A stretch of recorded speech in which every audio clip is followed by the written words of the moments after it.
የሚያስጨንቅን ሁሉ ለእግዚአብሔር ስጥ። ተስፋ ወደ መቁረጥ የሚደርስ ትካዜ እንዳይገባ።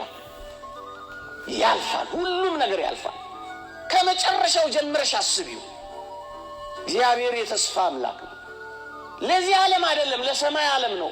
ብንራብም ብንጠማም ብቻችንን ብንሆንም ቢጎልብንም ይሄ ዓለም ቢቀርብን የሰማይ ዓለም እንዳይቀርብን ሆነ ተዘጋጅ። አንተ ብቻ አይደለም ዓለም ሁሉ ችግር ላይ እስኪገባ ድረስ ብዙ መከራ ሊመጣ ይችላል። በእነዚህ ሁሉ መካከል መጽናት የምትችለው መንፈሳዊ ስንሆን ብቻ ነው። የሚያስጨንቀንን ለእግዚአብሔር ስንሰጥ ብቻ። የሚያስጨንቀንን ሁሉ ለእግዚአብሔር ስጥ። ተስፋ ወደ መቁረጥ የሚደርስ ትካዜ